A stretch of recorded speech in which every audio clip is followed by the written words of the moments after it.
In Silicon Valley, ambition is law. Maya Sharma was the genius architect behind a billion-dollar startup, but her success was stolen by the man she trusted most, her own husband. Adam Finch committed the perfect betrayal. He replaced her with a colleague and, through a cruel divorce, tried to leave her with nothing, taking all the credit before the IPO. He thought she was out of the game. He thought he had won. But Maya wasn't looking for money. She was looking for revenge.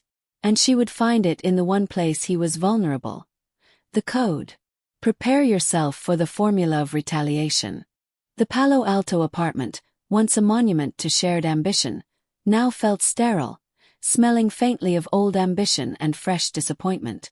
For years, the metallic scent of cold brew and the rhythmic hum of late-night servers had been the true perfume of Maya and Adam's marriage, a scent Maya associated with pure, unadulterated possibility.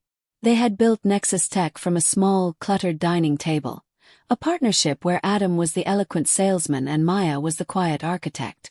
She saw the elegant, complex structure of the code, the flawless, secure data pipeline. He sold the grand vision to venture capitalists. Their shared journey, like the core algorithm, was a perfect, mutually dependent machine. He secured the funding, she wrote the legacy. As Nexus Tech scaled, the machine began to fracture. Adam's face was suddenly ubiquitous on tech magazine covers, a self-proclaimed genius, radiating a confidence that swelled unervingly with every billion-dollar valuation. The first sign of their marital fissure wasn't domestic discord, but corporate exclusion. Adam began to subtly sideline Maya, referring to her intricate work as technical nuances and back-end details, framing his role as the author of the big picture. The erosion accelerated when he hired Amelia, a marketing director whose brilliance was eclipsed only by her ruthless ambition. Amelia, with her sharp suits and even sharper strategies, became Adam's ideological twin. Slick, impatient, and devoid of the messy, ethical integrity Maya had always insisted upon. The ultimate betrayal was delivered with clinical precision. The evening Adam announced the divorce, it wasn't a tearful confession of love lost, but a calculated legal maneuver. He slid the papers across the same minimalist kitchen counter where they had once toasted their first major seed round. "It's cleaner this way, Maya." The firm advised it. "You can keep the apartment. The Nexus Tech shares are mostly protected by the prenuptial agreement, and I'll ensure you get a generous severance package for your technical consulting." His language was cold, transactional, reducing their decade of life and shared creation to a profit and loss statement. Maya felt a physical sickness as she recognized the handwriting of Amelia's expensive legal firm in the documents. She realized the painful, undeniable truth. Amelia wasn't just his lover. She was his co-conspirator, and together they were using the impending IPO as a financial axe, designed to sever Maya from her rightful equity before the company's valuation reached maximum orbital velocity. The divorce was swift and devastatingly unfair. Maya, recognizing the futility of fighting a battle structured by Adam's lawyers and powered by his liquidity, signed the papers. She accepted the meager settlement, a fraction of what her core code was truly worth. Her silence, however, was not broken resignation. It was strategic observation. Adam mistook her quiet pain for weakness. "She's just a coder," he later dismissively told the board. "Emotional, fragile. She accepted the terms and is out of the way." But Maya was not out of the way. She took her profound institutional knowledge, her intimate understanding of the Nexus Tech architecture, and retreated to a quiet, anonymous suburb outside San Francisco. There she did not mourn, she began her work. Adam's sprint toward the IPO was reckless and aggressive. He pushed the timeline, desperate for the valuation to hit the coveted $20 billion mark. Maya knew the dark secret buried in Nexus Tech's heart, the Guardian Protocol, the complex security framework she had painstakingly designed to guarantee data integrity. Under pressure for rapid expansion, Adam had ordered his team to implement a faster, cheaper data validation bypass. It was a time-saving measure that, while theoretically sound for small transactions, created a devastating, almost invisible zero-day vulnerability when dealing with large international financial streams. It was a ticking bomb buried deep within the core structure, something only the original architect could truly comprehend and exploit. Adam, blinded by his own hubris and focused solely on the glossy prospectus and the ringing of the NYSE bell, had convinced every investor that the Guardian Protocol was impregnable. He fabricated compliance audits and manipulated internal reports. Maya still retained encrypted access to the original unmodified development logs, the documentation proving the vulnerability's existence and, crucially, Adam's explicit, signed order to implement the bypass despite her warnings. This wasn't merely corporate oversight. It was premeditated securities fraud on a massive scale. For 2 years, Maya embraced a life of rigorous, absolute solitude. Her objective was singular: the construction of the perfect formula of retaliation. She meticulously reconstructed and documented the fraudulent data streams Adam was using to artificially inflate user numbers and transaction volumes. Her revenge was never about reclaiming the lost money. It was about destroying the lie that was Adam's genius and proving his ambition was rooted in crime.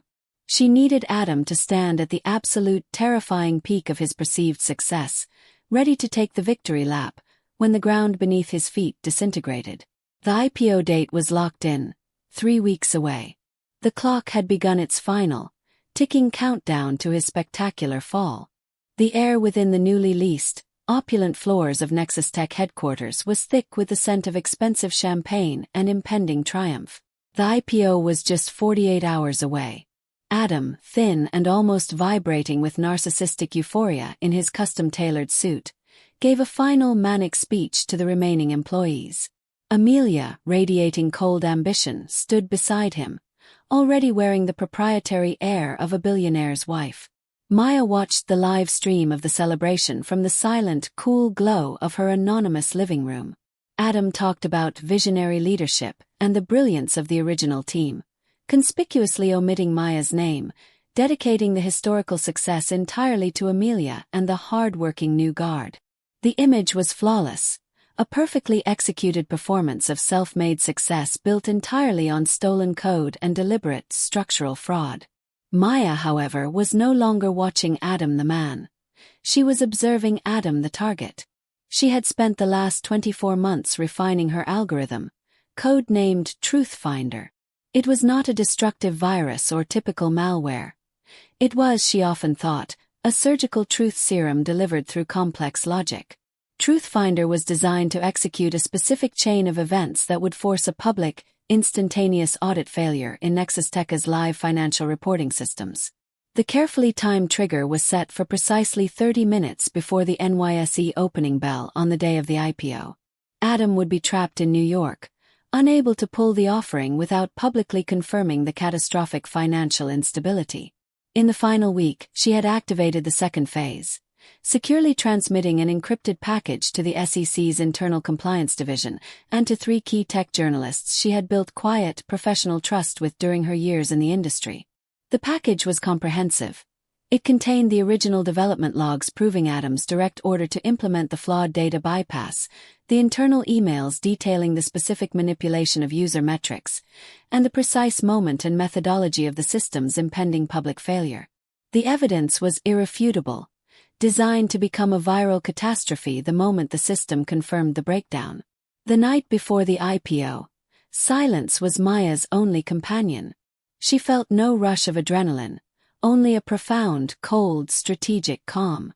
She was the executioner administering justice with code. She logged into a tiered network of untraceable burner servers, executing the deployment of TruthFinder. The algorithm was meticulously complex, designed to look like a random, cascading system failure initiated by an overwhelmed external force, ensuring that no technical trace would ever lead back to her quiet corner of the world. She watched the confirmation codes flash in green on the screen. Deployment successful. The next morning, the grand performance began. Adam and Amelia stood under a hail of confetti on the floor of the New York Stock Exchange. Adam's triumphant interview was broadcast live around the world. "This is a testament to perseverance, to innovation," he beamed, his eyes catching the light, completely oblivious to the digital clock ticking down to 0 hour. 29 minutes later, The first low-level alarms sounded silently in the Nexus Tech Network Monitoring Center in California. Then, the real-time financial reporting monitors, linked live to the NYSE floor, began to flash blood red.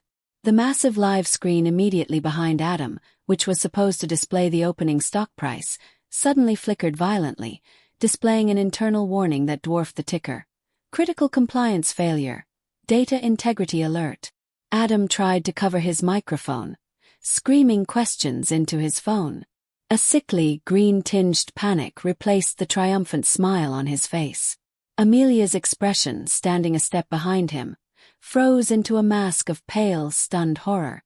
Analysts and fund managers, watching the chaos unfold, began frantically pulling their cameras away from the couple, their focus shifting anxiously to the crashing system screens. The journalists Maya had alerted hit published simultaneously. The SEC halt came with merciless speed. The news reports exploded. Nexus Tech IPO halted over massive data fraud. Founder Adam Finch implicated in securities manipulation. The stock price, before it even had a chance to open, was meaningless. The investors were already pulling out en masse. Adam's entire empire, built on lies, ambition, and technical compromise, dissolved into ash and smoke on the very platform he had chosen for his victory lap. Maya's phone rang. It was an unknown, untraceable number. She answered. It was Adam. His voice no longer confident or commanding, but cracked with raw, pathetic, desperate rage. You did this. I know it was you. You betrayed me. How did you get in, Maya? I changed all the codes. Maya smiled, a slow, deep, satisfying smile that reached only her eyes. She closed her laptop lid gently, sealing the evidence and the finality of the moment. It wasn't a hack, Adam, she said softly, her voice carrying the cold authority of the law she had once practiced. It was the flaw you chose to bury. You can't betray the architect and expect the building to stand. She hung up. Maya didn't seek the money, nor the public credit.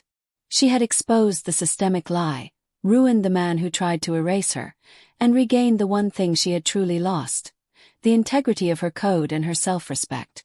She looked out the window at the anonymous street, no longer a woman haunted by the failure of her marriage, but one empowered by the calculated precision of her revenge. She picked up her bag, ready to start the next legitimate project, free forever from the shadow of Adam Finch. The formula was complete. Maya's revenge was perfect, surgical, legal, and devastating. She proved that real power isn't found on the cover of a magazine, but in the knowledge you possess. What would you do if you were the target of such a betrayal? Leave your opinion and your own formula for retaliation in the comments. If you love stories about women who bounce back, don't forget to like the video and subscribe to the Power and Revenge channel for more intense dramas.